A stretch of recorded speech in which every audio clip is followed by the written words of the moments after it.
Good morning, everybody, and we are live. Got a great show for you today. We've got an amazing guest already here, already waiting, ready to go. Let's do it. We've got Congresswoman Julie Johnson here from Texas. We're going to talk about the fight that's going on here, what's going on with our state congressman, and the way the redistricting is a disaster. Folks, it is. We're gonna take a look at Congressman Johnson's district to give you a taste of what the Republicans are up to and what they're trying to pull here in the state. She's already been waiting long enough. Let's dive right into it.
Congressman Johnson, thank you for being here. Thank you so much for your time. I know you are busier than a one-legged man in a butt-kicking contest.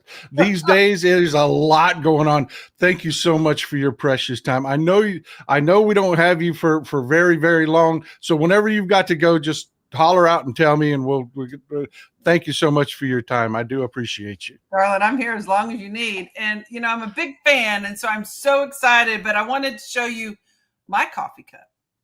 Because you have your coffee cup. I have my coffee cup. It says, I'm currently experiencing life at several what the fucks per hour. That's a good one. That is a good one. Before I started making these cups, I used to collect cups. I love that. That's how I got into the mugs. I used to collect. That is great. That is fantastic. It's a good one. So that is fantastic. I brought that out for you this morning. It's good to start out with a laugh because what's going on is not funny. It is not funny. Let me catch people up. What happened is Donald Trump said, look, I want 5 more districts out of Texas. They know that the economy is sputtering. They know they are screwing up. They know the midterms. They are looking, in normal times, the midterms, you take a shellacking if you're the party in power. You do. You take a beating in midterms. This is going to be 10 times worse because of the idiot policies, the stupid things that they're doing. People immediately have had buyer's regret with Donald Trump, and they know they've got to redistrict, they've got to cheat, they've got to do this stuff, or they're just going to get obliterated in the midterms. And that's what this is all about. Donald Trump told Greg Abbott, get me 5 more seats. So instead of doing what they normally do, and folks, this is the important part, redistricting, even in partisan states like Texas, and we'll get into the way we Democrats do it later. Just, I want to rip my hair out sometimes about that. But states that are controlled by Republicans, you have a census that tells you how many people are in what areas of your state. Then you draw a map based on the census, so that your Congress people can serve their districts. Republicans, that is not what it is about. It is about how much power can we garner. And they're going through and they're carving these districts up. They're what they were doing in the state of Texas. Blue districts are in the cities. They are. That's just the way it is. The way they've drawn the maps that way. Blue districts are primarily in the city. They're carving the cities up is what they're doing. Did I get it right? Oh yeah. It's ridiculous. What we should do. You had a lot packed in there that I want to respond to. What we should do is have, concise areas, and the voters, it is what it is, but what we do is in Democratic states like California, New York, others, they've passed independent redistricting commissions. So neutral people will draw maps based on population, and then they are what they are, right? But Texas has refused to do such a thing, and they do very partisan gerrymandering, which means it's like drunk people on an Etch-a-Sketch trying to pack as many Republicans and skew voters as they can to try to draw, one leaning district for one party versus another. And so what we have now is just to show you how partisan, how rigged kind of the Texas maps are. We have 38 congressional seats. 25 are Republican and 13 are Democrat. So about 40%. But Democrats, Republicans hold 65% of the seats. And these new maps, they're going to make them have 75% of the seats, despite the fact that Democrats vote 45% of the time. So it's not reflective of the actual vote of the people of Texas. Well, yeah, and ideally, when you draw a district, you want to draw a district that represents the people of that district. And this is what is so ridiculous about that. This is your current district.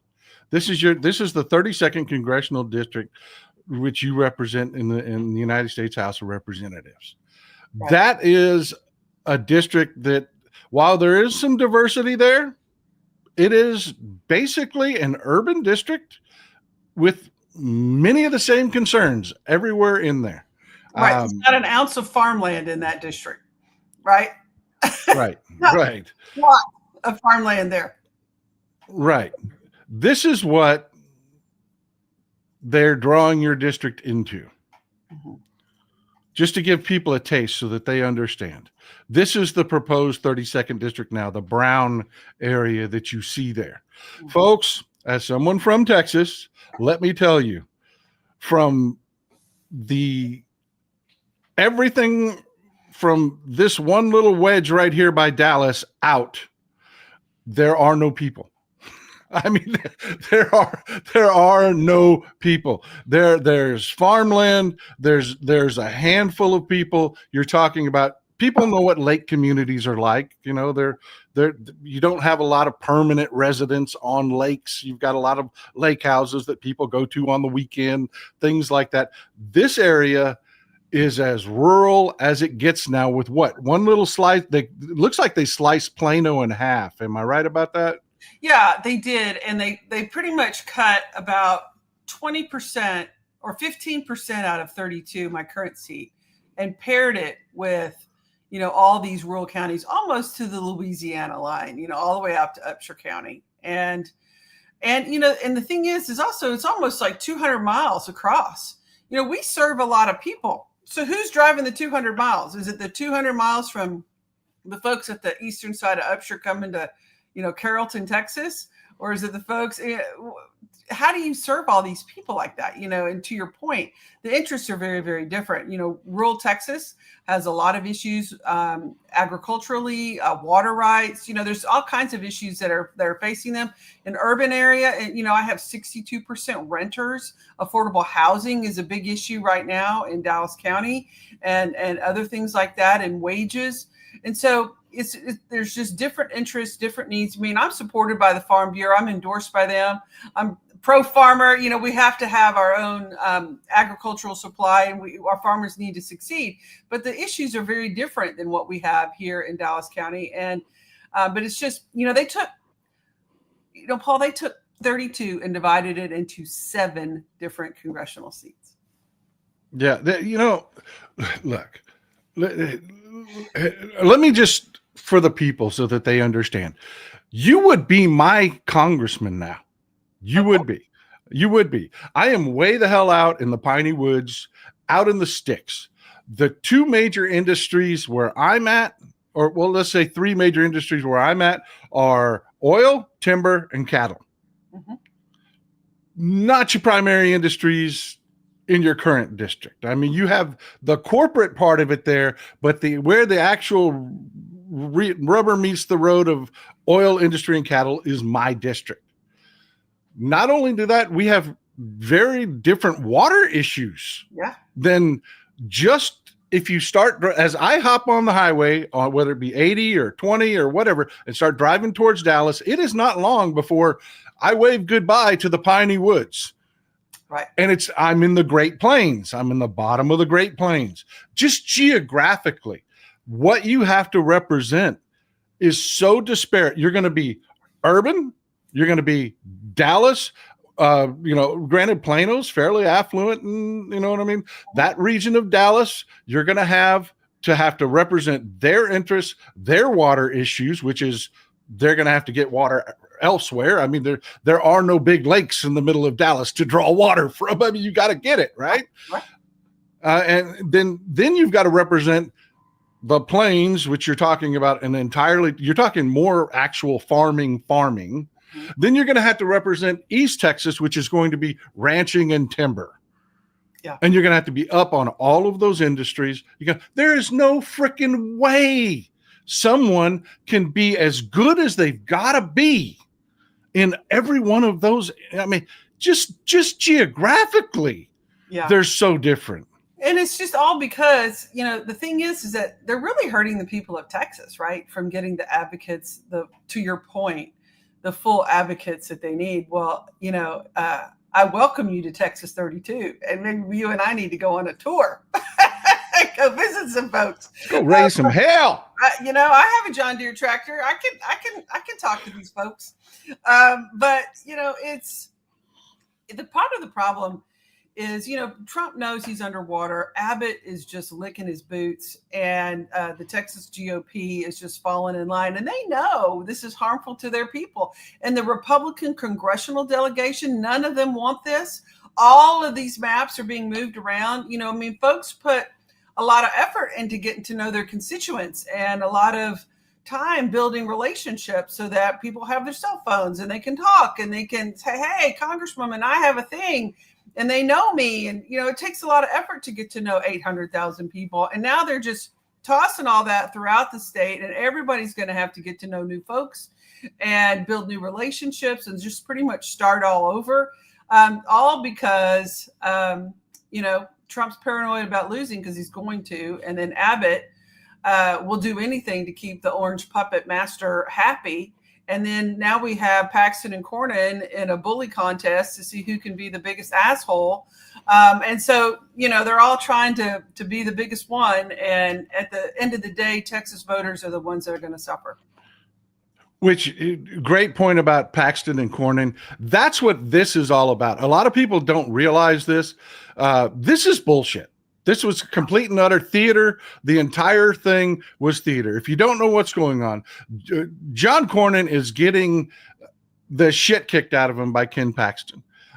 I know you are a politician, so it does not serve you to talk poorly about potential voters, but I don't think very highly of Republican voters, because while I disagree wholeheartedly with John Cornyn, I think his policies are awful. I think he represents a party that is just defunct in ideas and don't really represent the American people anymore. He is not Ken fucking Paxton. Ken Paxton is an immoral, disgusting human being. And the voters here in Texas are favoring Ken Paxton over John Cornyn by last check, 17 points. Mm-hmm. So that's what this is about. That's why he's doing this. He is trying to gin up red meat to the base. And he's gotten, and we've got an FBI director that is not an FBI director. He's a freaking blogger / right-wing activist who doesn't do anything, that agreed to jump in on this stuff and Kash Patel. So they went along with it so that John Cornyn can say, oh, look, I'm being a badass. I'm trying to attack Democrats and this, that, and the other. I'm going to go get the FBI to hunt them down. Hunt them down? Really? Everybody knows where they are. You're not hunting anybody. They're doing press conferences. They are talking to people out in the open. Everyone knows where they are, including this asshole right here that sent in a bomb threat to the hotel they're staying in. Right. This is the kind of things they're putting up with. I know. The thing is for one, Cornyn, going back to Cornyn Paxton, the problem here is Cornyn is going to try to out Paxton, and that's not a thing. No one can out Paxton. And Cornyn would be much more resonating with the voters if he was just his authentic self. But he's not. And he's being a classic Republican, which is abandoning your core values, abandoning your authenticity, abandoning your own integrity to chase down a Paxton rabbit hole. And he's going to lose because of it. I'm just Julie.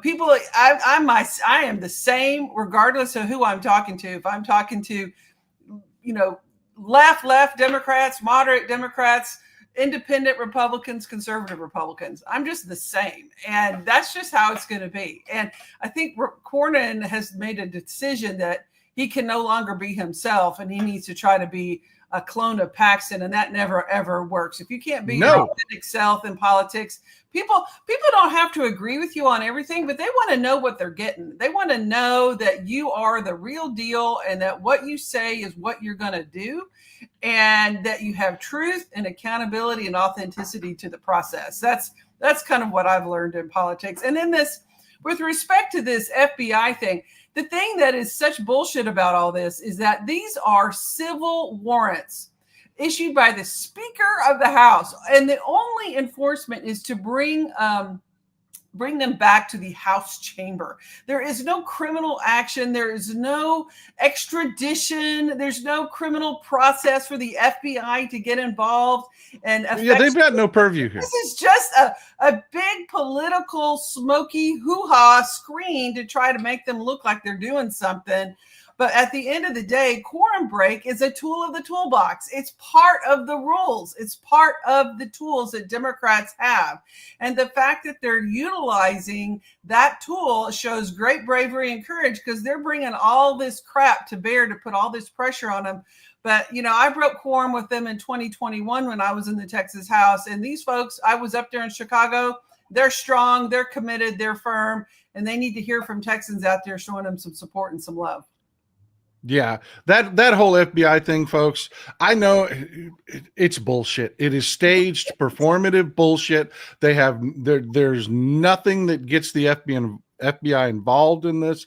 It is literally a campaign tactic by John Cornyn, and it's a loser. I tell every one of you guys has a campaign manager, and they all want to, hey, Paul, let me talk to you for a minute. And they go over there, and the first thing I tell them, I told Colin all read this, I tell every one of them this: don't run as a fucking Republican light. Don't do it. Don't do it. Because why would you buy Republican light if you're a Republican voter?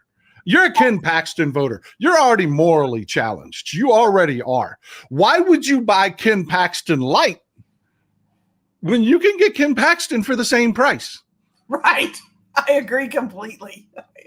It's the dumbest damn tactic.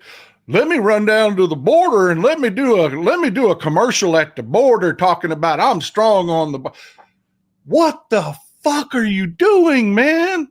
Do a commercial at a restaurant and show these people working their asses off for you. Show them as people. Don't do this border wall bullshit. It's stupid. You can't call it stupid here and then go pretend to be like the Republicans there. It sets my hair on fire, Julie. It does. It sets my hair on fire. I'm like, Democrats are better. We are better.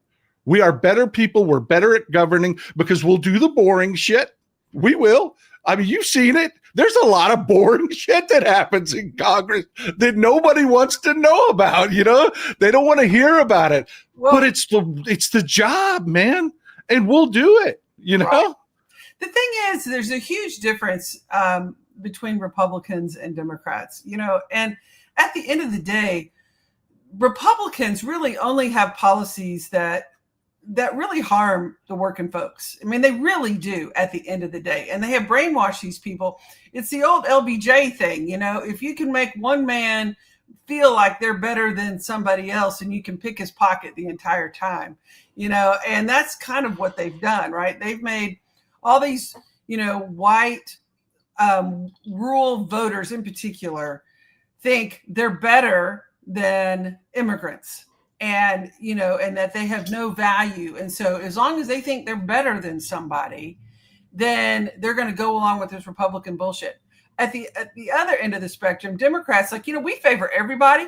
We want everyone to be independent, and we want government not to support you, but to enable you to be independent and self-sustaining and working, and make sure you have a living wage. Make sure you can go to the doctor when you're sick and you're not bankrupt because you have a health crisis, and we want government to make it to where you can live your full life and get out of the way, make your own healthcare choices, love who you love, who cares, but just, have all those things to where you can buy a house, have some housing. I just introduced a bill about renters and housing to make sure that you can get credit for a good rental payment history. You've never been able to accrue credit by paying your rent on time to be able to get out of that cycle. There's a lot of things that we're doing as Democrats to enable you to proceed down the path of fulfilling that American dream. And Republicans are doing everything they can to keep you from getting there.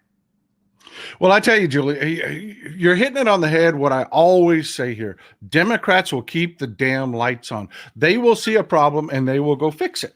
They'll make the buses run on time. They will help people. Okay, we've got, like the issue you're talking about with credit right there.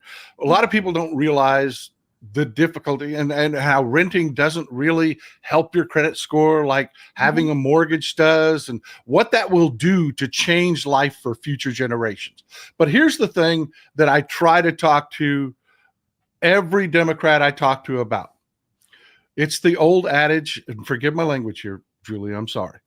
Voters do not vote to say thank you.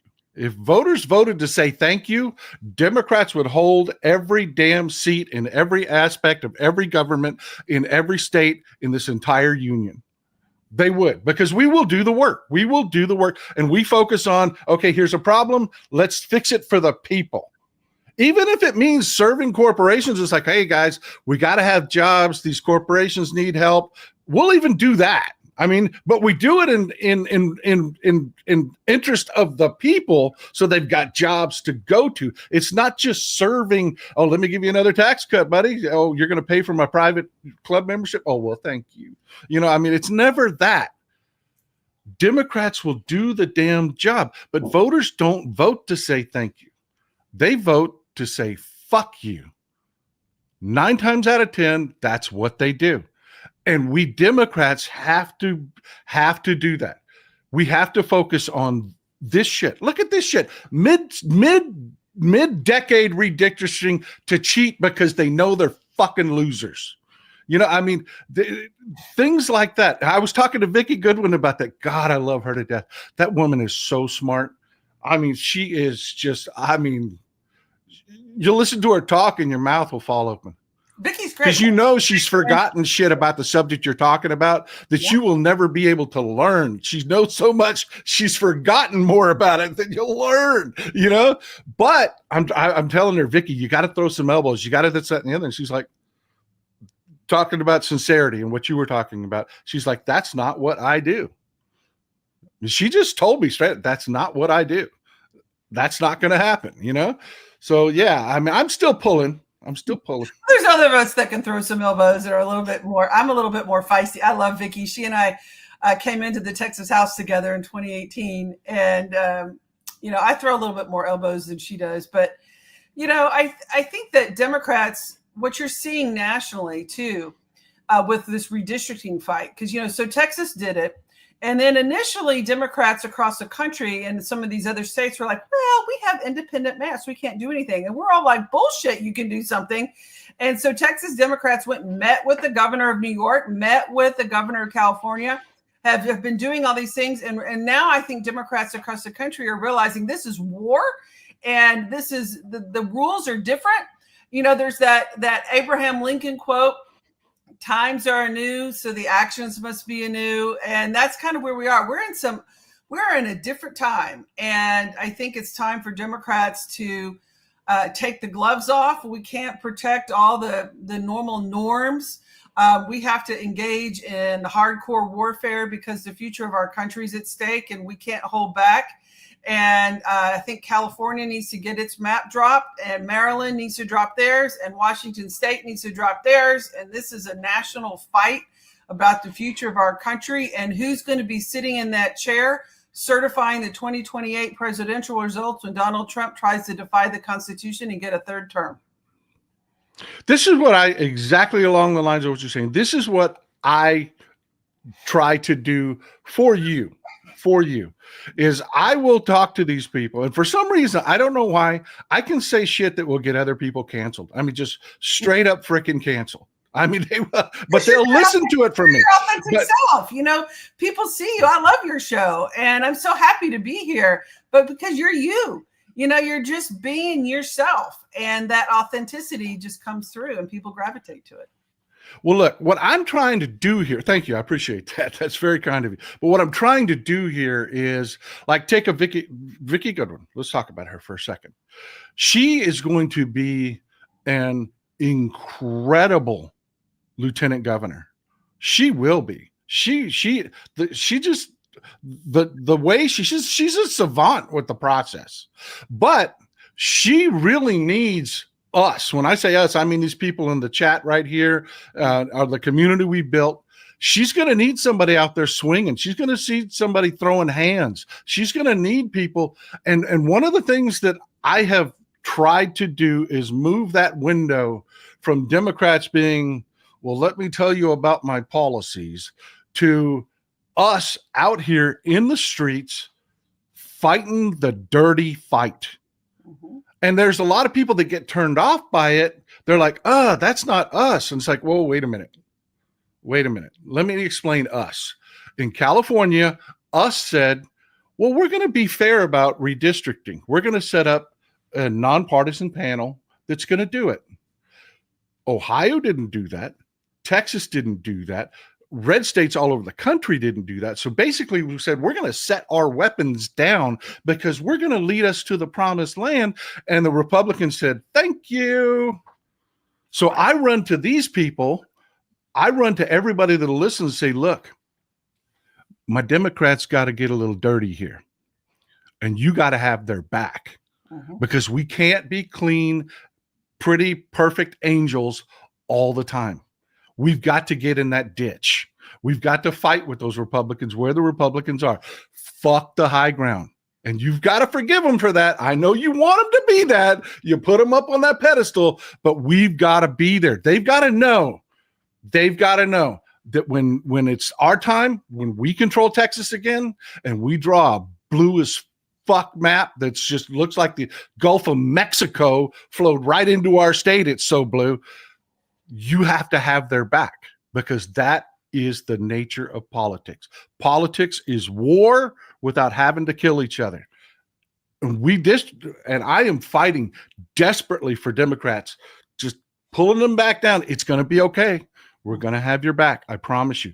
I promise you we're going to have your back. Be as mean as you need to be. Okay. Yeah. I mean, like I said, I fight hard, myself. I mean, we're all different, but, I flipped a Texas legislative seat in 2018, and I was expected to lose by 2 and won by 13. I'm the first Democrat to hold it in 40 years. And we need more of that, right? Getting out there and being scrappy and campaigning hard. Nobody campaigns harder than I do.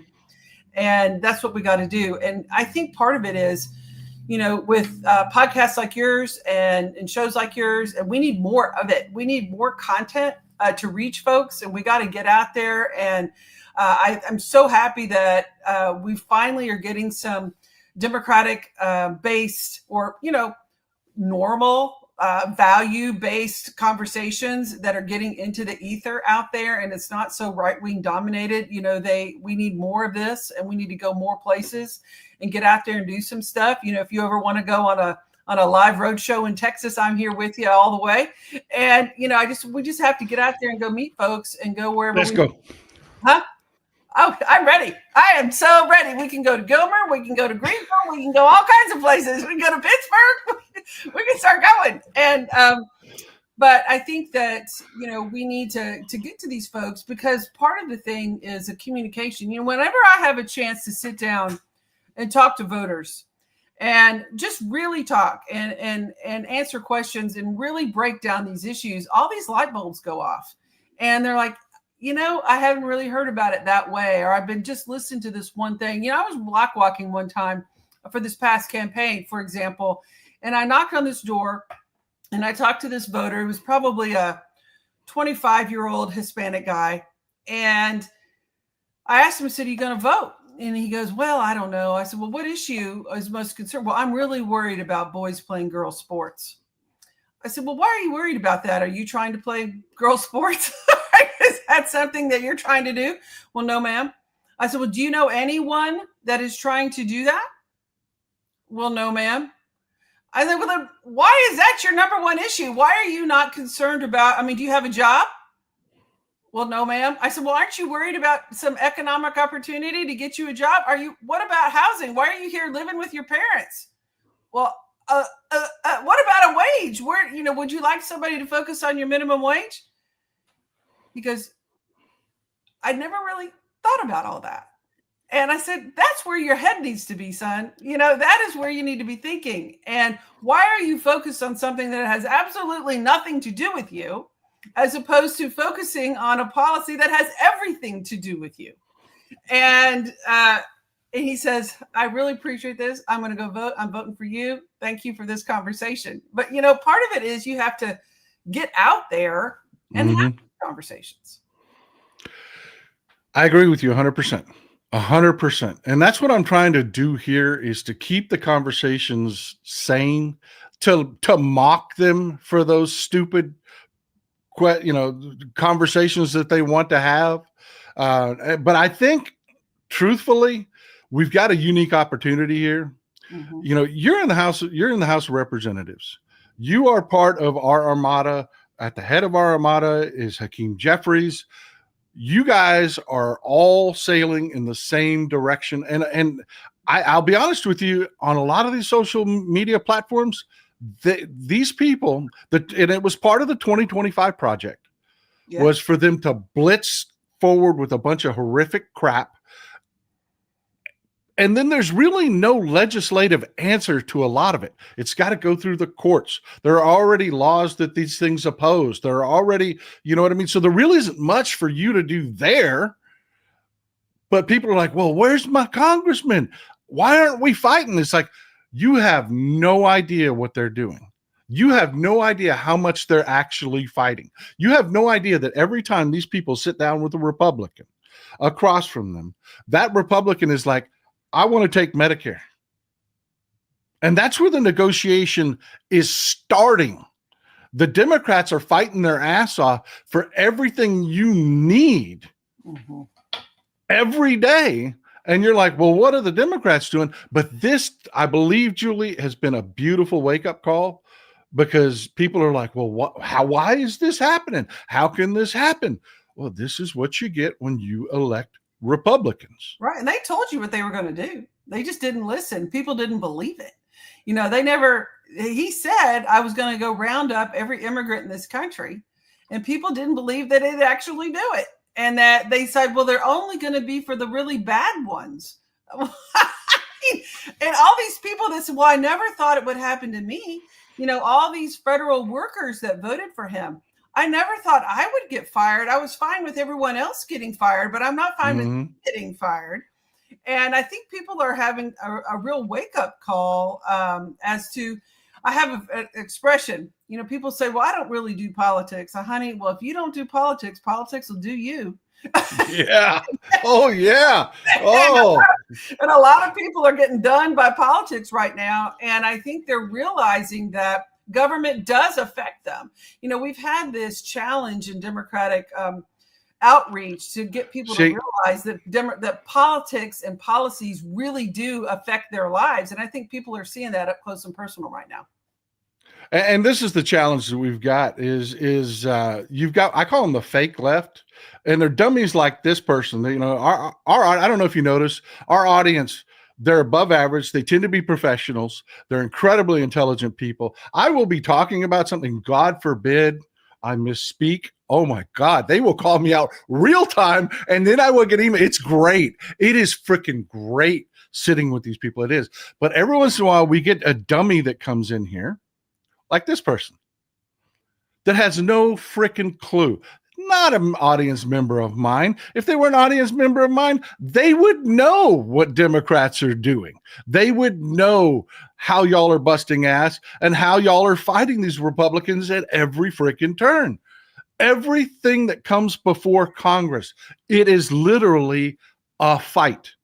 It is literally a fight because Republicans have one agenda and one agenda only: shrink the federal government down to the size of a baby and then drown it in a bathtub so that their broligarch donors don't have to pay for a damn thing. Well, it's that simple. And then but not to forget that they're adding almost $5 trillion to our deficit, which is really going to have catastrophic impacts on our national security. Do you know that foreign countries own the majority of the U.S. debt? And we're really exposing ourselves to a lot of problems down the road by this budget that they passed, and not to mention all the harm that it's causing in the process. But a classic example of the uninformed voting patterns of rural voters in particular goes to along with Medicaid. You know, it is the single funder of rural hospitals. And I have fought for Medicaid expansion in the legislature and then again here in the United States Congress. And, you know, 27 rural hospitals have closed. You know, the urban areas where most of the Democratic voting bloc is, we have hospitals. We have a lot of them. We have a lot of doctors. We have all the specialists in the world here in Dallas County. You know, I am not, as Julie Johnson, if I have a heart attack, I'm at the hospital in under 5 minutes and I have the best cardiologist serving me. But if I'm out in one of these rural counties now, you know, out there, there's not a hospital they're closing. And there could be no hospital for hundreds of miles. You have a heart attack and your ass is dead. And those are rural voters voting for that. I mean, the hypocrisy of their vote, that it just is mind-boggling to me that they don't care. And then they wonder why. You know, then they get all anxious when their mama has cancer and they can't get to the oncology treatment. They have to drive into Dallas 200 miles to go see an oncologist because they don't have one out there because all their stuff closed because they voted for politicians who closed it. Yeah, 100%. I'm with you. If I have a heart attack, I figure out I'm having a heart attack. I call for an ambulance. By the time the ambulance gets here, and by the time I get my fat ass to the hospital, it's an hour, and I'm a dead man. I am a dead man. An hour into a heart attack, you are a dead man. I mean, you know, and that's the way it works. But, and this is what I want to throw at you that a lot of people. This is what I'm working on. This is a project that I'm working on with Democrats, and I need help from people like you. You will throw hands verbally. I mean, you will spar. I bet you'd throw hands too if it came down to it. But yeah, we Republicans. I get this thing all the time. Something horrible will happen. You know, the Epstein files thing, and people are like, "Is this going to be what finally breaks the Republicans?" And it's like, No, because they have a culture. Their identity is being Republican. Their self-identity is being Republican. So what they're going to do in every situation when the Republicans do something awful is look for an excuse. Oh, right. Just like they would look for an excuse for themselves and their own behavior. They're going to look for that excuse because they have a culture. We Democrats fell way behind in the culture wars. We did, because we were like, hey, and honestly, for a long time, we Democrats looked at it like that was beneath us. That's dirty. That's not governing. That's not what we're here for. You didn't hire us to insult people. You hired us to govern, and that's what we're going to do for you. Mm-hmm. We got way behind in the culture war. What I'm trying to do here is develop a Democratic identity. Back when it used to be a freaking union guy that walked around with a 2x4. You know what I mean? We need that Democratic identity back. We really do. Because That's what we're having to compete against. And if we're going to go to those Republican voters and we're going to win them over, we've got to have an alternative to that Republican identity. I completely agree with you. And, you know, I've seen the examples of that when I've been out knocking doors and I talk to folks. Like I remember one time I knocked this door and this sweet old lady came out and I said, "Hi, I'm Julie. I'm running to represent you in the Texas House." You know, da-da-da. She goes, "Well, honey, you need to be careful out here because you know, I'm the only Democrat."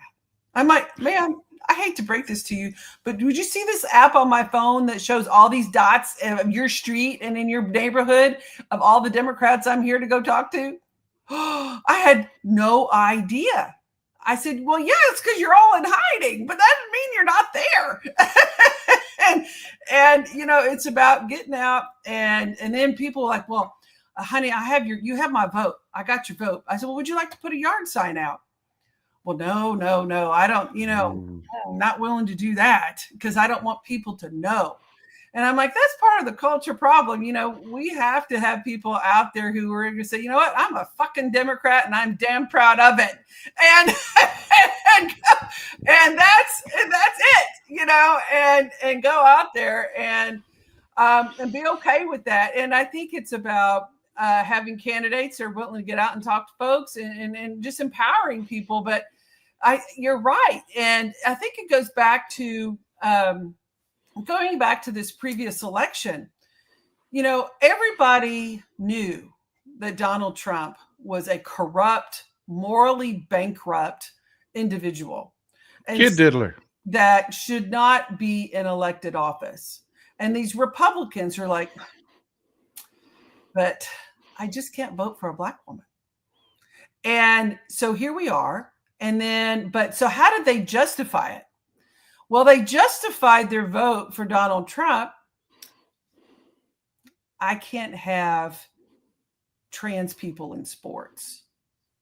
Yeah. So I'm going to cling to." And they lied about Kamala Harris too. "I'm going to cling to this issue, something that does not affect me, something that," do you know how many trans athletes we have in the state of Texas in D1 sports? 0. Do you know how many we've had in the last 10 years in D1? 0. I mean, this is like a talking point that's just designed to demonize a group of people, but that has absolutely no impact on people's lives. And they use that as a justification to vote for the most corrupt, morally bankrupt individual we have ever elected to the presidency of the United States ever, to justify their Republican culthood. And the fact that people are that, I don't want to say the word stupid or ignorant. I call them the stupids all the time. That's my job. The stupids. But, yeah. You know, to do that and to vote against their own interests. And now all these same people are calling us because, you know what? They're firing all these veterans, VA employees. You know, now all these veterans can't get their health care. It's absolutely ridiculous. Who is standing up for veteran health care? Democrats. Who is cutting veterans health care? Republicans. Who are the veterans voting for? I mean, come on. You know, it's like we have to really get out there, and people need to understand what is the singularly most important issue to you in your life. And I bet you if you have cancer from having served in a toxic environment overseas, and now you have cancer from all these burn pits, going to that doctor is the most important thing. And Republicans, you know what, veterans, they're firing your doctors. And so we need to get this, we need to start becoming more brutal, more honest, yes, more direct in how we communicate on these issues so that people can see, are you going to vote for an issue that has not one damn thing to do with you? Or are you going to vote for an issue that's going to save your life? Which is it? You know? Yep. I agree with you. I tell you what, though, every Democratic voter I know is very, very, very thirsty for something. You know, it's like when I came along, I used to get emails all the time. "Oh, you can't cuss like that. You can't talk like that. You can't do that. Why do you have to do that? You are a smart man. You can make your point with that." I mean, I can't tell you. I did. Finally, the winds have changed. People are just saying it the way it is, man. You know, they will look at Donald Trump and this Epstein stuff and they'll say he's a fucking pedophile. And that That changes things. That changes the narrative. That changes the political fight. And what they're really, really hungry for from you, Julie, is they want to know, if I get out there, I slug it out, I argue it, I put the sign up, I put up with my car being vandalized because Republicans are shit human beings and will do shit like that. If I put when I put my Democratic stickers on there, my car gets keyed down at Sam's Club in Longview, shit like that. They will. They're shit human beings. But at the end of the day, I do it because you will serve us better, and I want something from you. I want payback. I want congressional hearings. Oh, I want to know about Comer's land deals. I want to know.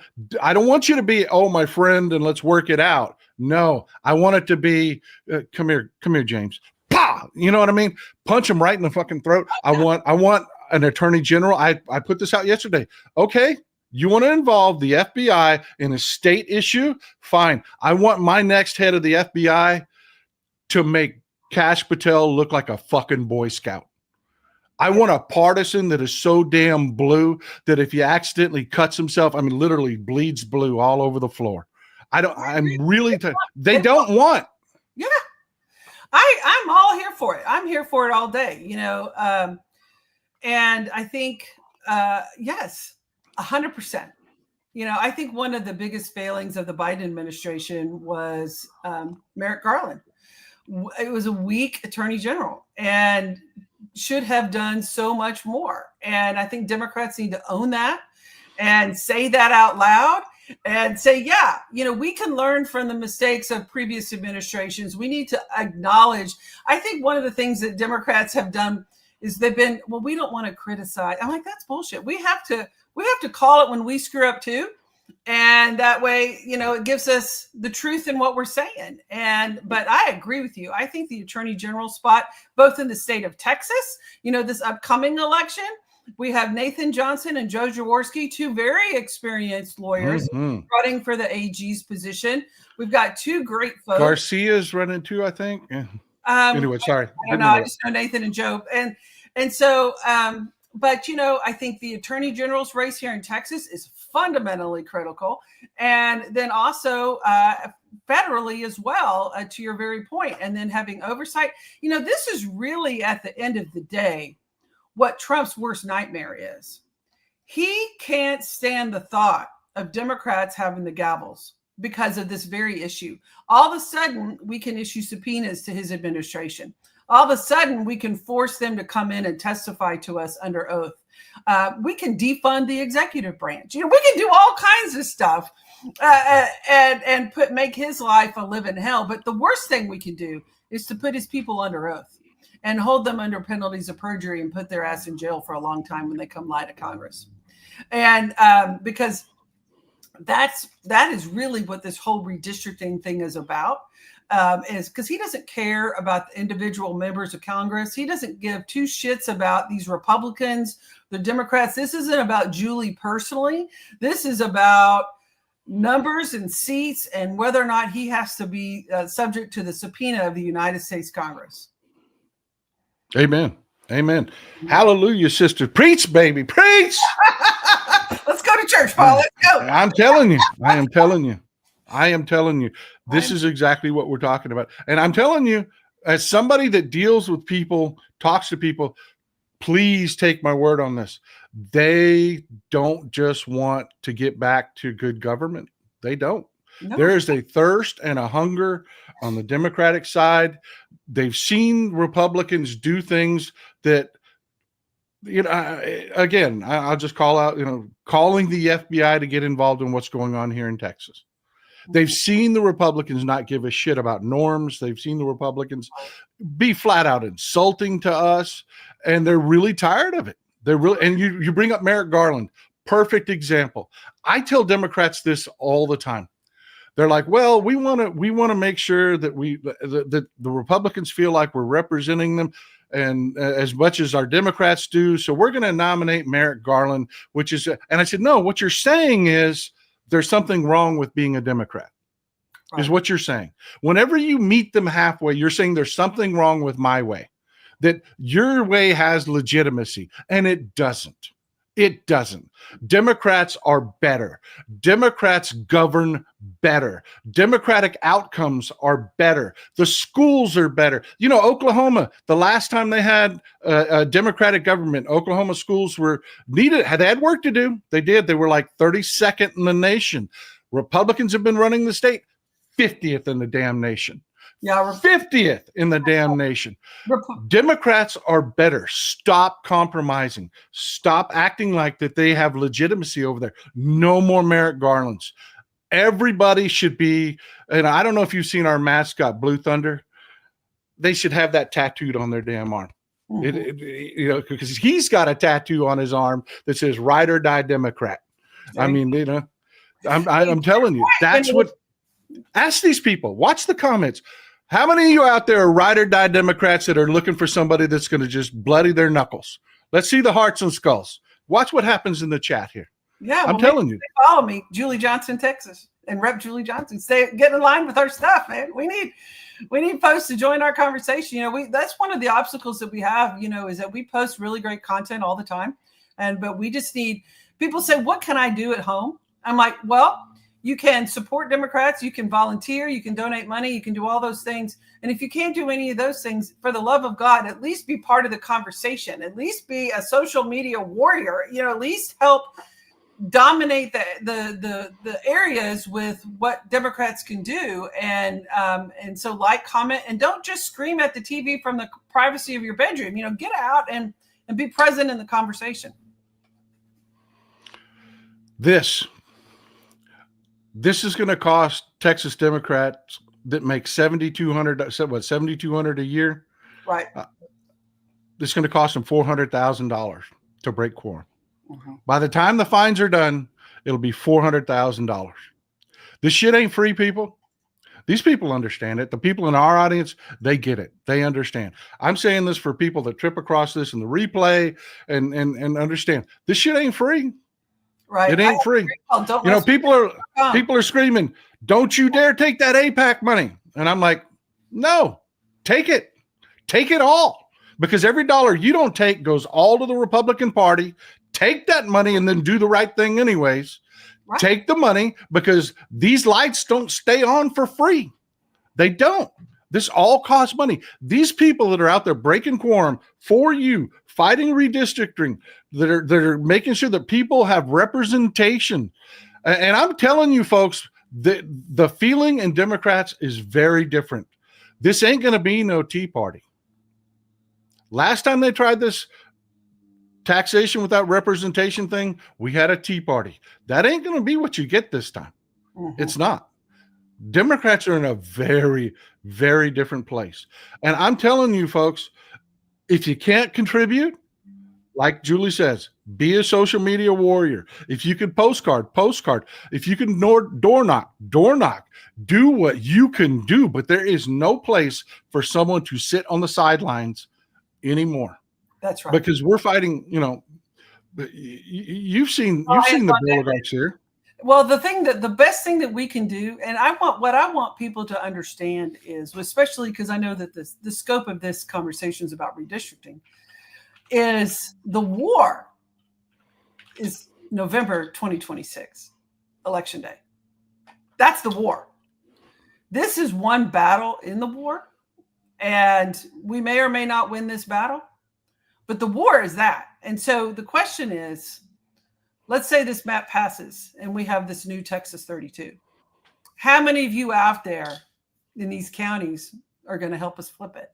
You know, how many of you out there are going to become engaged and stop screaming silently at your TV and actually come out and reach out and say and support our campaign, or volunteer or host a block party, or let us have these conversations, you know, let people get into these communities to wherever we can start talking to folks and make them lose the war.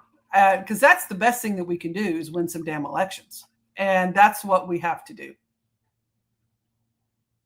So. Forgive me. I am a straight up coffee addict. I am. I pound like three. I'm right there with you. I know. My cup's empty.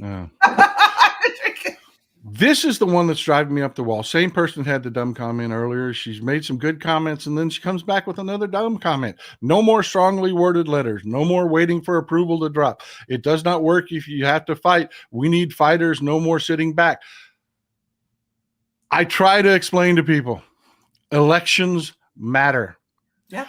If you put the Democrats in the minority, they no longer control the hearings. They no longer have subpoena power. They no longer are able to do everything you're screaming. Why aren't my Democrats doing something? Because you screwed them last election and you gave power to Republicans. So what you're going to get is you're going to get some strongly worded letters. You're going to get parliamentary procedures that they use to try to slow things down and stop things as they can. Embarrass a few Republicans to maybe crossing the aisle. Elections have consequences. You want these people fighting and getting brutal? Give them the fucking power to do it. That's the only way this works. Absolutely. And I mean, you are not kidding. And the thing is that there are rules in place. There's limits of what we can actually do. You know, I can, like I'm on Homeland Security. You know, I had a great moment taking down Kristi Noem, but okay. You know, I mean, I can't stop her. I don't have that ability in the minority vote. We don't have the votes to do that. And so if you had a supermajority, you could. Oh yeah. If you had a supermajority, you could. A lot in the control. But my question is to the 8 million registered voters who did not vote in 2024. Are you going to vote this time? What do we have to do to get your ass to the polls and vote for the Democratic ticket? We need to win state legislative races. We need to win state House races, state Senate races, and congressional races. And also, to you watching out there, when are you going to step up and run? You know, part of the thing is we need really good, smart, talented, purposeful people who aren't afraid to fight, who aren't afraid to run for office, to run. If we have a single race that doesn't have a strong Democratic candidate in it, shame on us. We need folks to stand up. If you guys want to talk about running, you can call my office. I am happy to talk to you about running for office and what is involved in that. Maybe we should do a show sometime about how to run for office as a Democrat and what you need to do, how to start a campaign so we can educate people of how to run a successful campaign, run for school board, run for city council. All of these positions matter. Every level of government is significant. It all has its purpose. And we need people everywhere running for office. This is the time. This is a war, and we're going to win it one race at a time. But what we really win it is when we have people at every level of the ballot working hard, working together, turning out the vote. 8 million people didn't vote. 8 million, and they're registered. And so just in Texas, and that's more than the populations of many states. And so that was a failure of comms on the Democratic Party. That was a failure across the board. But we got to reach those folks. We need you involved. Politics will do you. We need you to do it. I have apologized. Every time this subject comes up, I will apologize again. During the last election, everybody's like, Paul, what went wrong, man? You were so fired up. You had me believing we could win and this, that, and the other. And I said, look, I fucked up. I did. I forgot that we were just talking amongst ourselves. We were really excited. We were fired up. We were doing everything we needed to do. But who we didn't talk to were people out there that aren't informed. And that's what I tell the people here in this audience. No shit. I mean, they're lawyers, they're doctors, they're nurses, they're people with advanced degrees. And I hammer this home. Joe Plumber out there doesn't pay one bit of attention to politics. He doesn't. He hears a few taglines, and the Republicans are really fucking good at that. They're really good at that red meat shit. Throw it out there, give them a line this long, and they'll focus on that. They will. We need to be driving, not you. You're doing your job. I like what you're doing. I love what you're doing. I'm talking about us. What's our job? Our job is getting out there, rolling up the sleeves, calling them what they are. You're pedo protectors. You are pedo protectors. They just passed. I talked about this in the last show in Utah. They passed a law to change the age of the punishment for raping an underage child. An 18-year-old is now treated like a 17-year-old because the head of the Senate in Utah had a family member that was getting prosecuted for raping a 13-year-old. So they changed the law so that he now qualifies as a 17-year-old, as a child, and doesn't end up registered as a sex offender, doesn't have the same, and the prosecutors ended up basically making him a sweetheart plea deal. That's what these Republicans are. That's who they are. They do it. They should wear the damn brand. Well, big scarlet P right on their chest. You don't want to release the Epstein files? I don't know a Democrat out there that doesn't want every damn page of the Epstein files released. Promise that. That's right. Oh, I have. I'm like, release the damn files.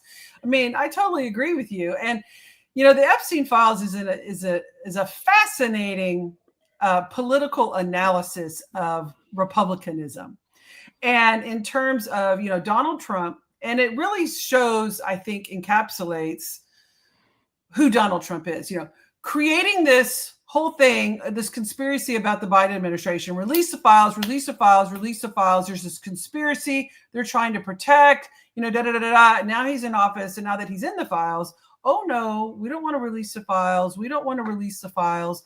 And these Republicans, they shut down Congress because Republicans didn't want to vote to release the files.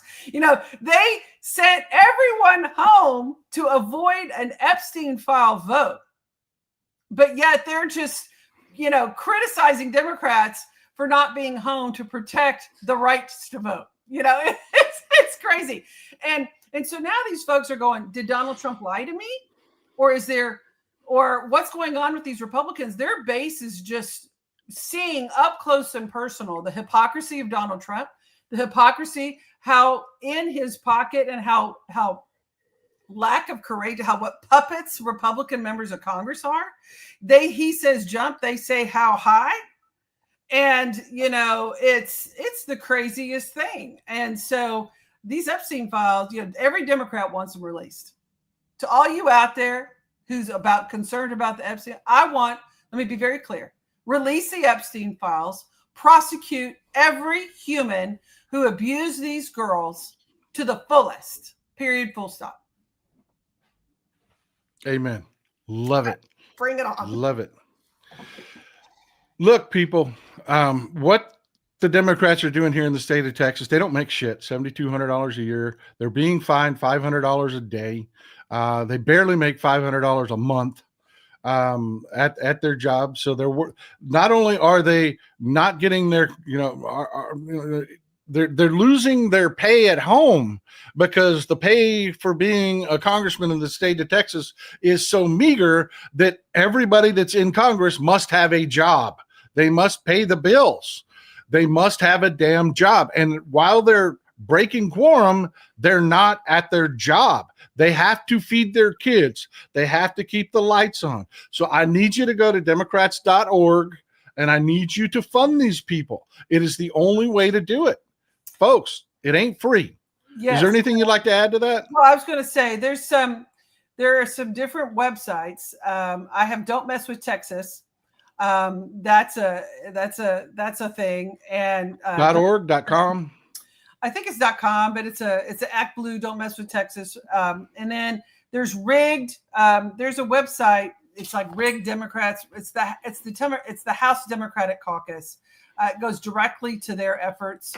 Democrats.org is National Democrats. It won't get right to the Texas folks that need to get it. If you want to do that, you can go to the Texas Democratic Party, their website, because they're contributing a lot. But we need it to get to the Texas folks. Yeah. Love Kendall Scudder, man. He's doing a great job. Kendall's great. He is doing a great job. I'm telling you, every time we do a speech together. Members to the Texas Democratic Party. That is something that needs to happen. If you want to know what you can do, you can decide you're going to sign up and give $25 a month to the Texas Democratic Party. I can't tell you what that does. Or, because when you are a sustaining member, that's money that they can count on every single month. And that is what they use to hire staff and pay staff salaries to know I've got this coming in. I know that we have X amount of dollars versus one-time gifts.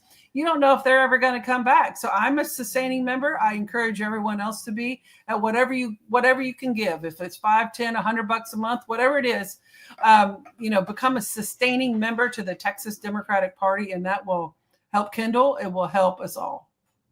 Yeah, I'm telling you, I love that guy.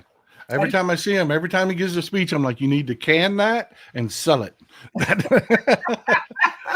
Oh my God.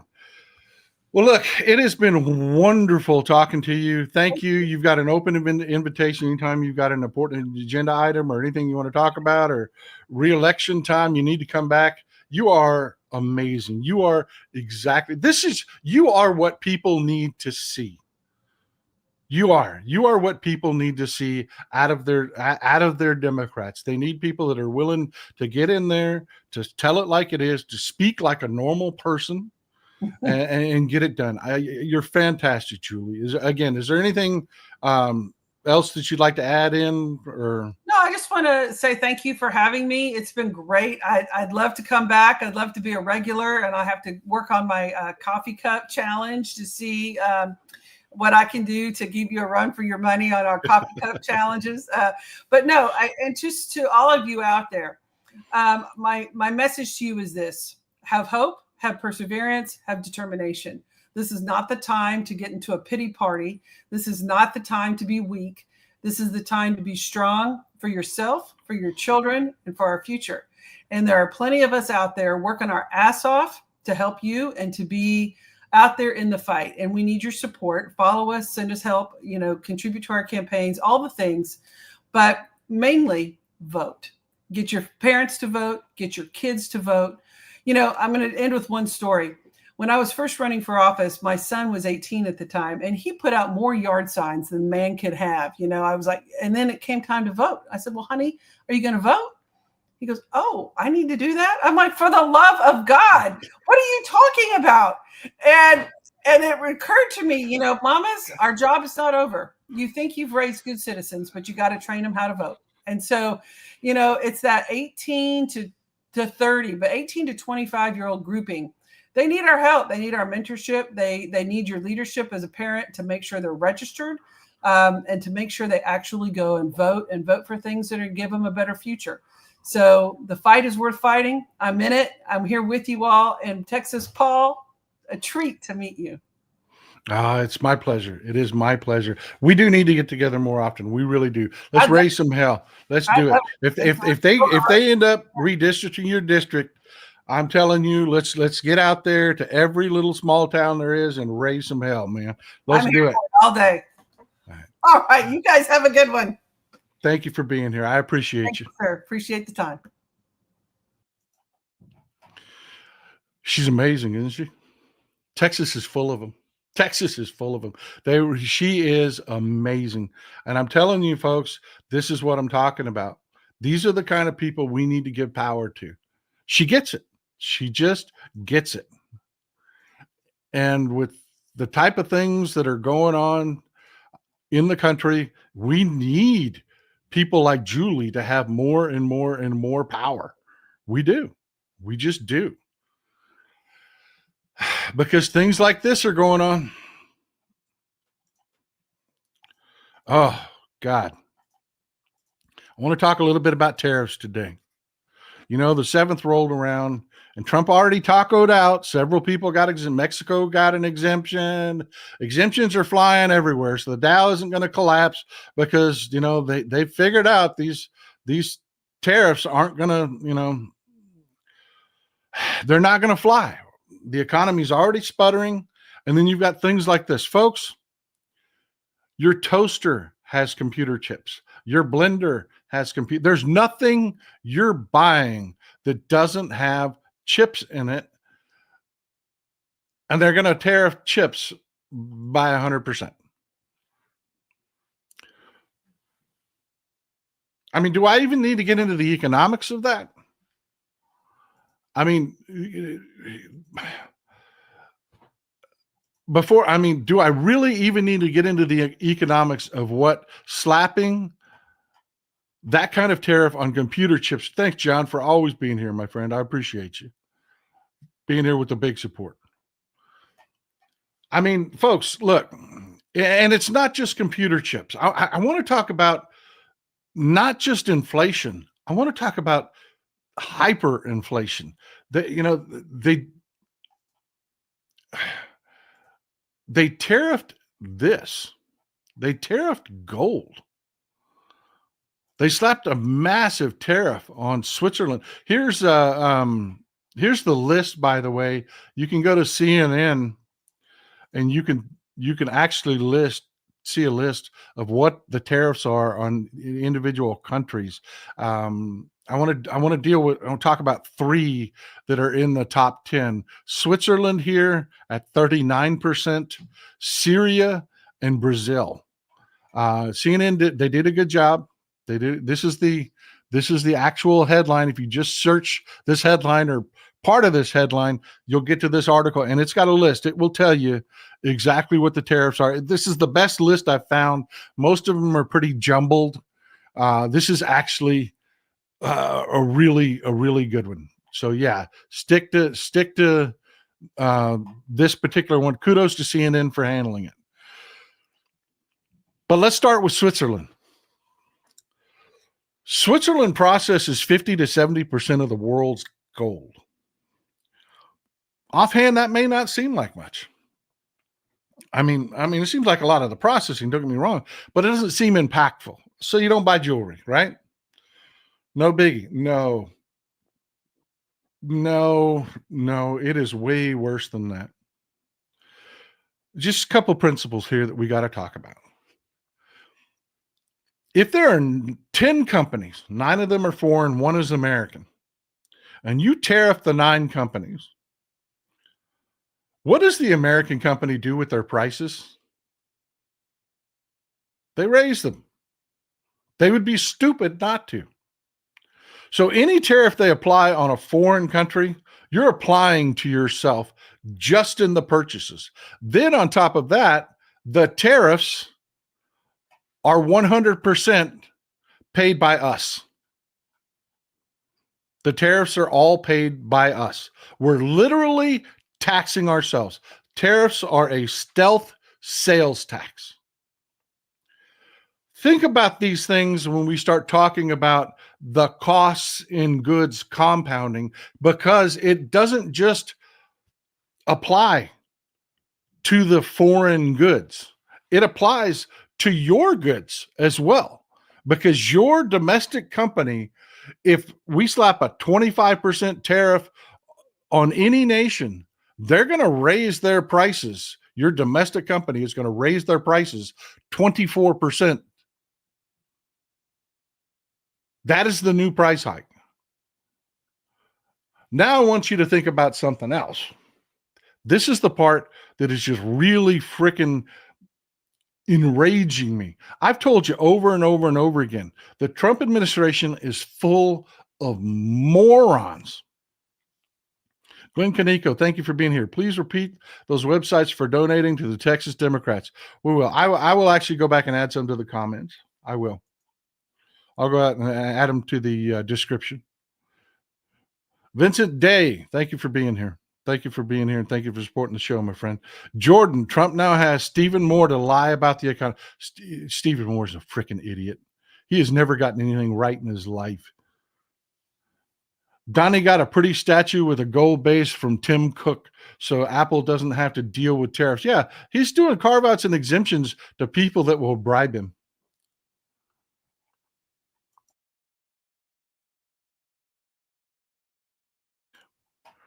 Progandria, thank you for being here.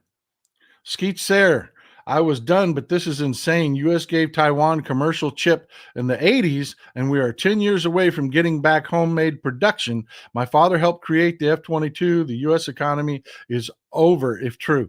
Yeah, wait for it. Wait for it. Donald Trump has just submarined the U.S. chip industry. This is gold bonding wire. This is gold bonding wire. This is what's inside your microchip. Gold is an amazing substance. It really is. It's incredibly malleable. It's conductive. It doesn't corrode easily. It is an amazing subject. That's why That's why they use it in microchips. But to get this wire, folks, this wire is 5 to 25 microns wide. Not everybody can make that, folks. To draw a wire out that thin, you really have to know what the hell you're doing. You know, gold is soft. I mean, it will snap. It will, to draw out a wire to 5 to 25 microns is incredible. And there are very, very, very few companies that can do it. Very few companies that can do it. One second.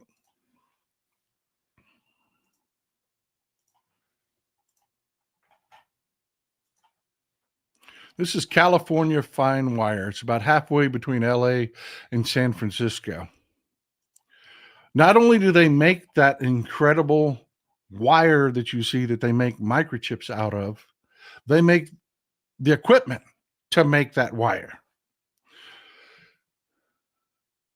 They must have gold to function. You can't make the gold wire without gold. And they just slapped a 39% tariff on Swiss gold, which was already expensive, because this is happening.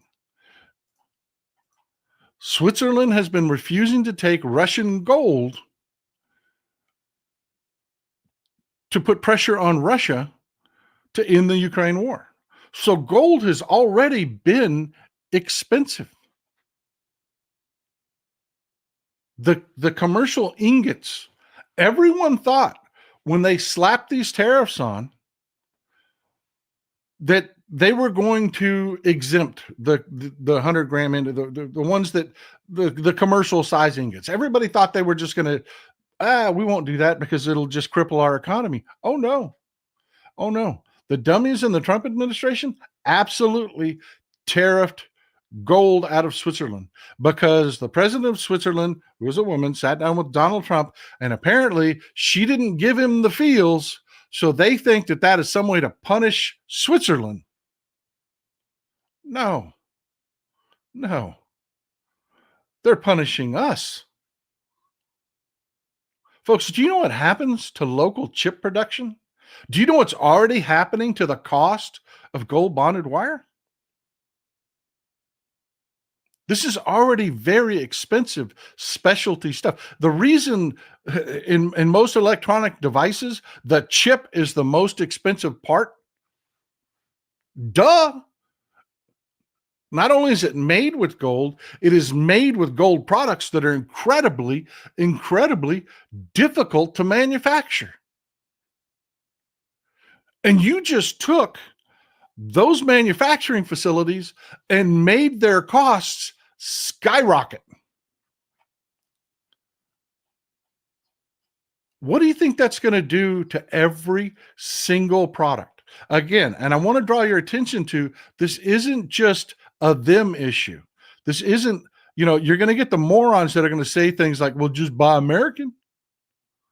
Just buy American. What do you think they just did to American production?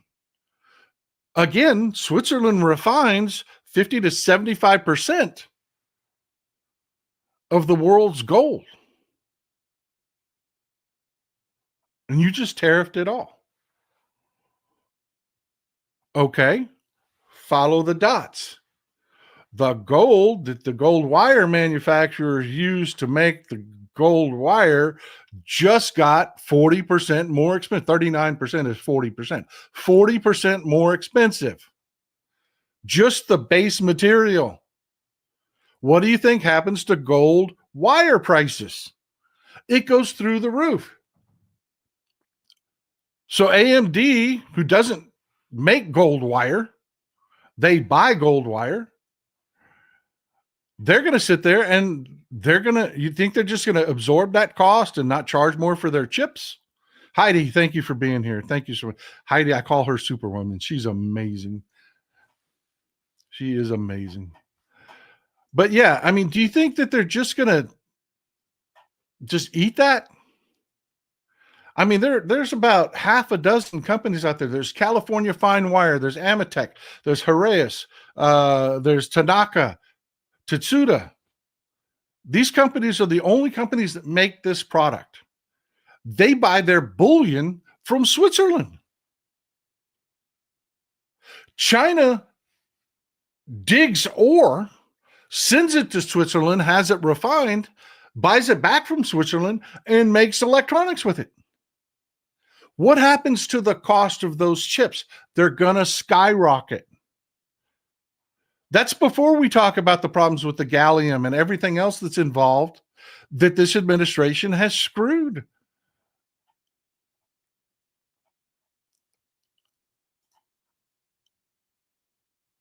One second, let me close a few of these.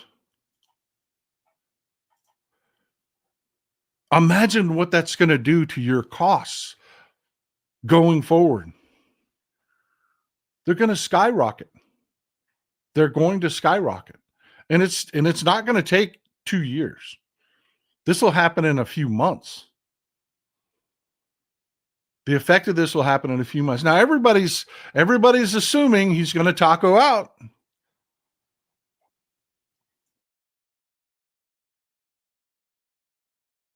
Everybody's assuming that he's going to get over his butt hurt from his meeting with the president of Switzerland. And somebody's going to come to him and say, look, you're crippling the economy. You're going to be the guy that ended our economy.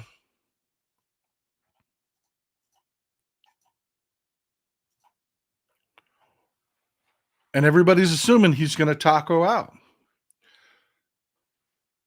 But we don't know. We don't know how stupid they're going to be.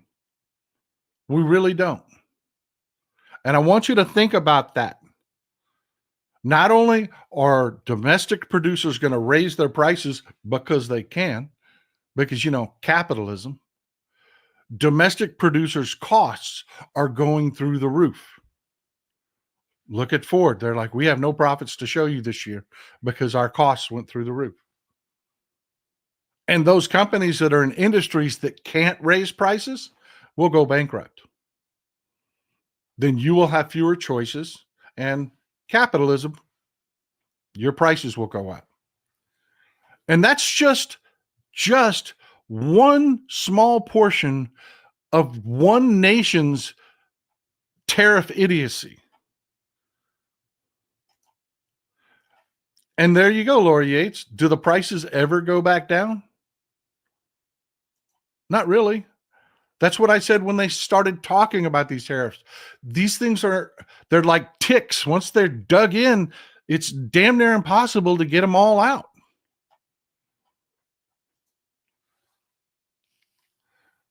But that's not all of the stupidity. That's not all of what's going to cost you. The other is Brazil. Let me go back to the CNN chart. You can see they're at the top of the list. Brazil.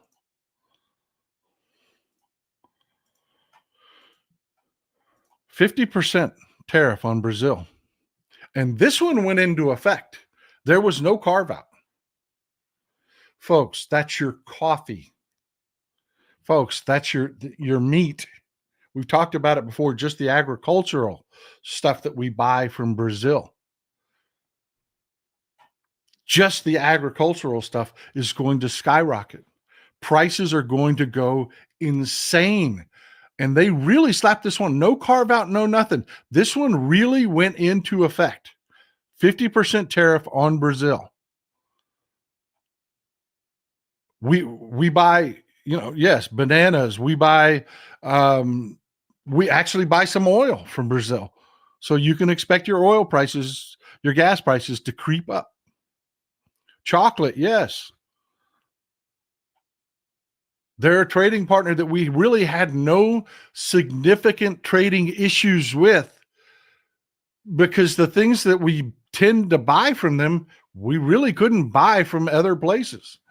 Your coffee comes from Brazil and Colombia. Now, let me ask you something. What is Colombia going to do? They're at a slightly lower tariff rate than, well, actually a significantly lower tariff rate than Brazil. I believe Colombia is at like 25%. Brazil is at 50%. If you're selling coffee and you're Colombia, what happens to the cost of Colombian coffee? Now, just stick with me. You're a buyer. Let's say you're a buyer for Folgers. Somebody give me a brand. A brand. I want to see what brand you people are drinking. What is your daily driver that you're drinking, that you're buying when you go to the store? Is it Dunkin'? Is it Folgers? Is it chock full of nuts? What are you buying?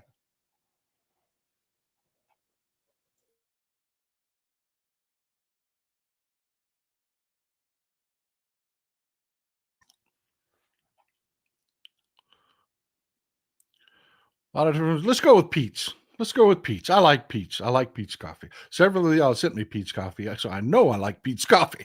I really do. You're a buyer for Pete's, and you're at the auction. The starting price for the cost of your coffee, if you buy it from Brazil, you know, whatever you pay at that auction, Brazil's coffee is going to be 50% more expensive. So what are you going to try to do? You're going to try to buy at the auction Colombian, right? You know, after you get done bidding, Colombia's coffee is only going to have a 25% increase.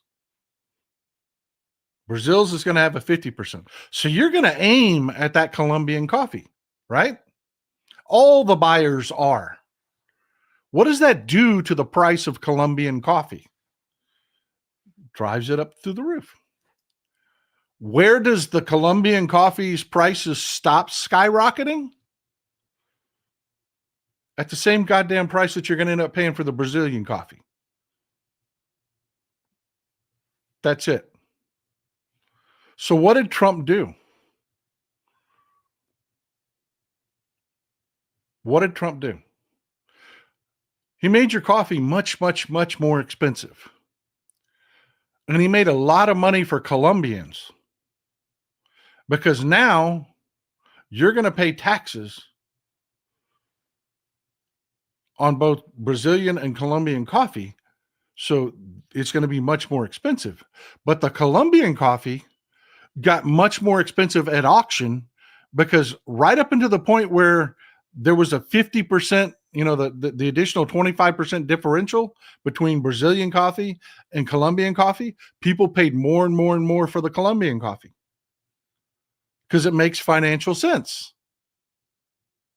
Even if it's 2%, you're going to buy the Colombian coffee because you're buying, if you're Pete's, you're buying so many beans, 2% is a lot of money.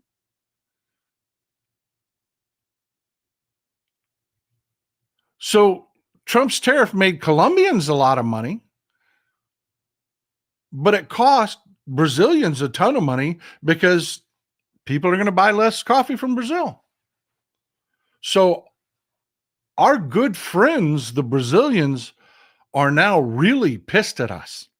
They were angry at us before, but they're really, really pissed at us now, because there is no financial reason for doing this to Brazil. It's all personal for Trump. Skeet Sarah, I am so glad that Canada has a rail company that has tracks from Mexico to Canada. Yeah, let me tell you, brother. Joan, thank you for being here to support the show. I really appreciate you. And I'm sorry I missed so many comments today. I do apologize, but when there's a guest, I don't like to interrupt them and with reading the comments. Sharon Butler, there are microchips and pacemakers as well. These tariffs reach negatively into cardiac care. They reach into everything. They reach into everything. They really do. So you follow me. An economy that's already sputtering, you don't have extra money laying around. So you got to buy less, which hurts the economy even more. Everything's more expensive.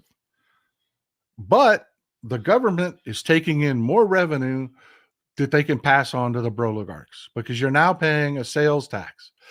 But again, what's happening in Brazil has nothing to do with economics. It has nothing to do with leveling the playing field or anything like that. The Trump circle, that is Jason Miller from the Trump circle there, with Jair Bolsonaro and his son Eduardo in Brazil. They are absolutely tied to Bolsonaro. They were absolutely aiding him when Bolsonaro was committing his coup. And right now, Brazil has Bolsonaro on house arrest, and they are going to prosecute him, and they are going to send him to prison. Maybe. Because that's what that 50% tariff is about. Yeah. You're getting screwed at the grocery store for Jair Bolsonaro because Trump's people make money working for him.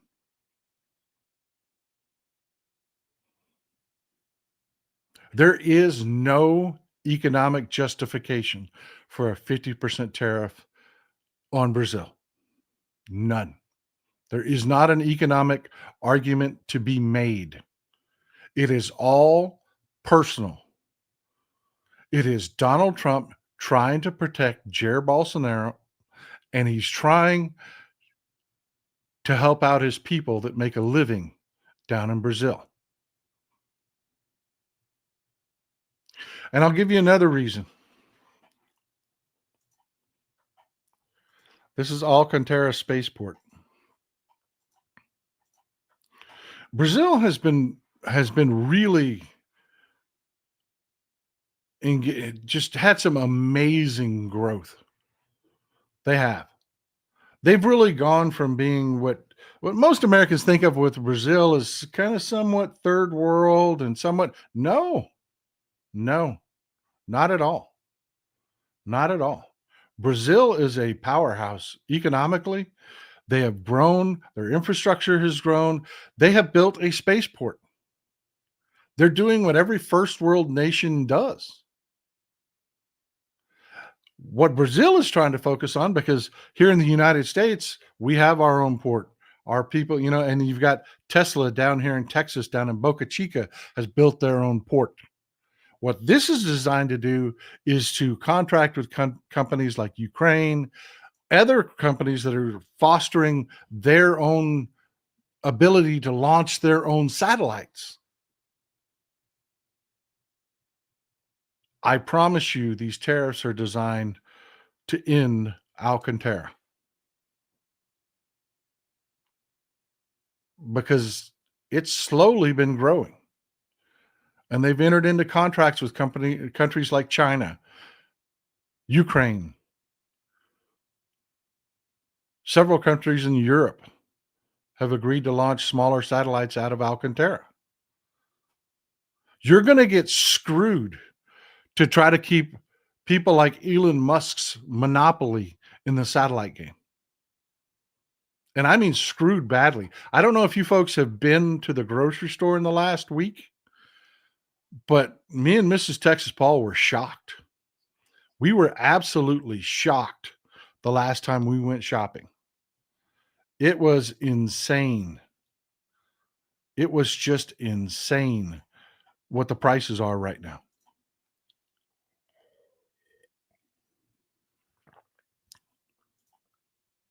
It is just crazy what is going on with the prices right now. I mean, I just, from a week ago when we went shopping, I'll give you a hint. There's one little splurge that we like for ourselves. That's treat. We buy coconut water. I gave up sodas a long time ago. Our treat drink is coconut water. We used to buy coconut water for $18 a pack, which just used to make me sick, used to drive me up the wall because there were 18 in the case. That was $1 a piece. It was insane. Insanely more expensive than soda. You know me, I'm a cheapskate, man. That was really, really bothering me. Last time we went to Sam's, $22. $4 more from one week to the next. I'm telling you, folks,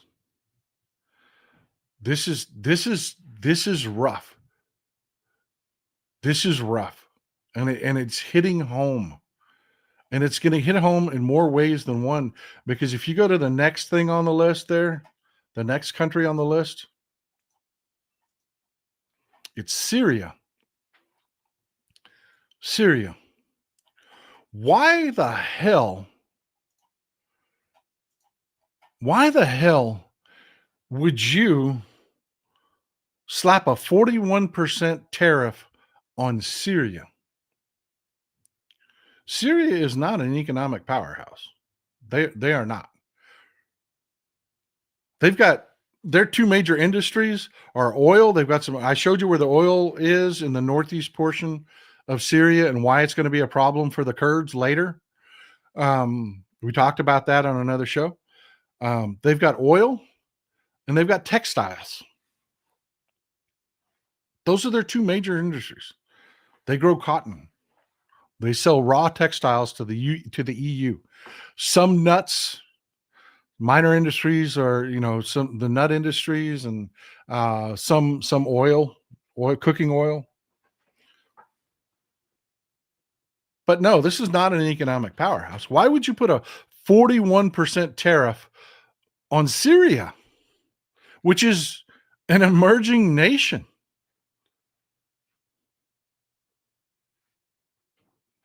I mean, it just overthrew a brutal dictator.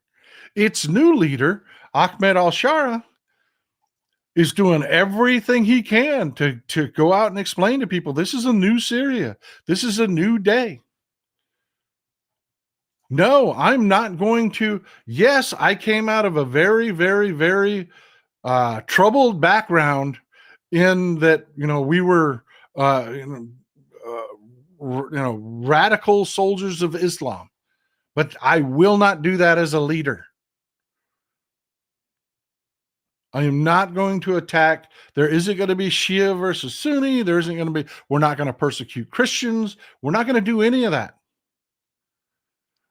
When fighting broke out between the Druze and the Bedouins, they tried to put an end to it. What did Israel do? They bombed Syria.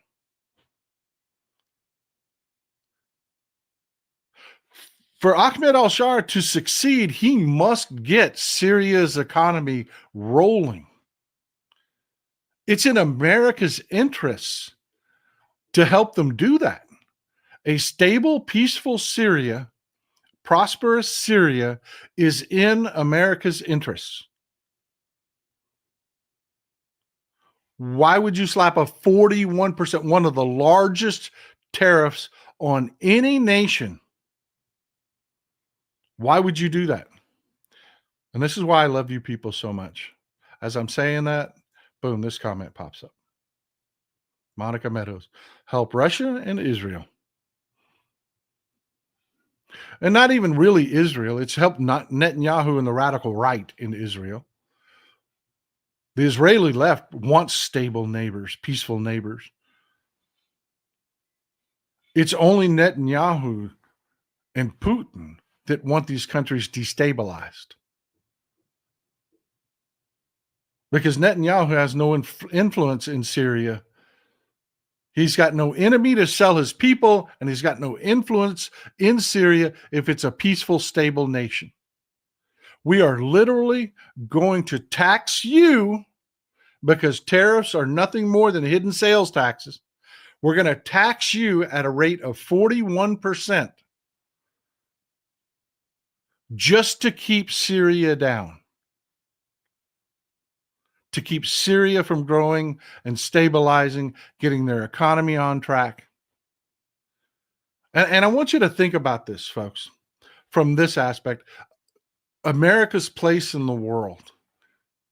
America's place in the world is gifted to it by how people view. Ask our European members of the audience. Ask our European members of the audience. Ask them. Our place in the world is a gift to us from how others see us, perceive our actions. Brazil considered us friends. Not anymore.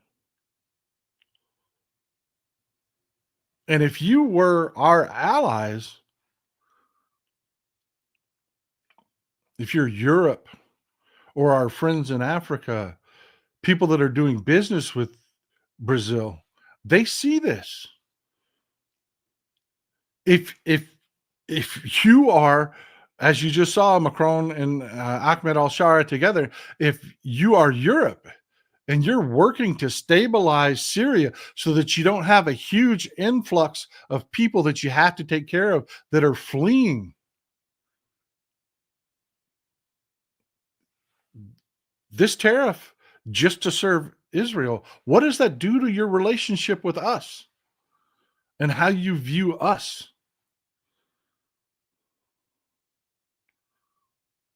Folks, these tariffs are stupid.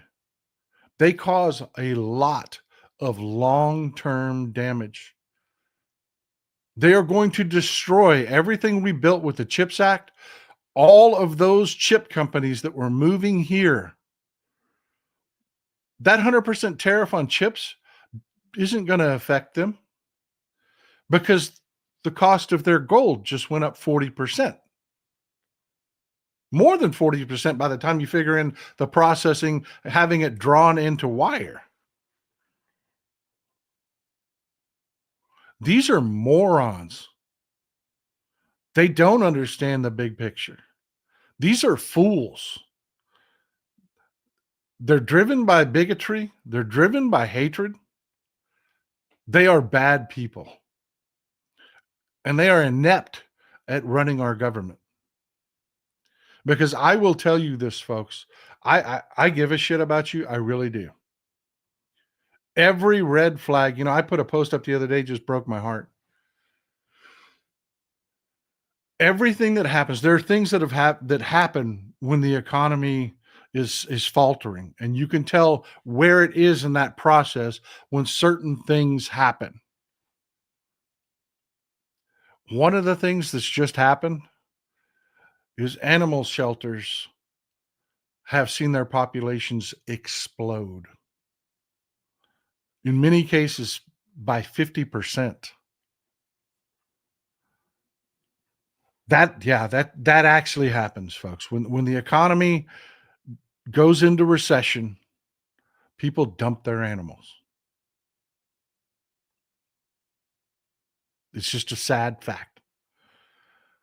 And it's one of the things that I've been looking for to kind of try to determine where we are in this cycle. And no, it's not tariffs are going to do this situation anymore.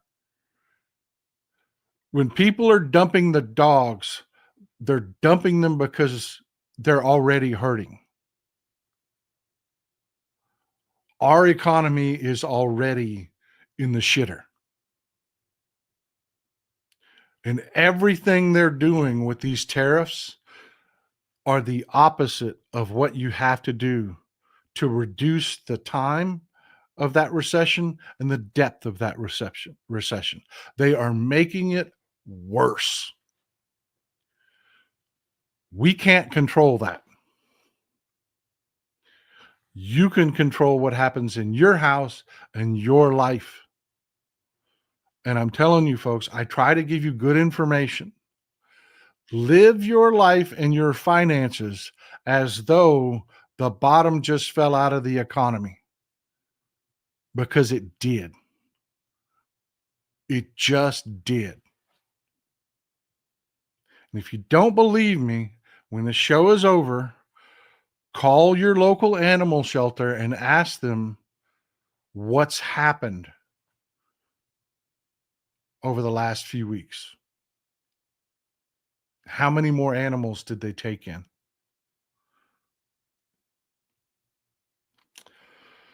Thank you for all the support, folks. I really, really appreciate you. I can't do it without you. Thank you for being such a great audience for Congressman Johnson.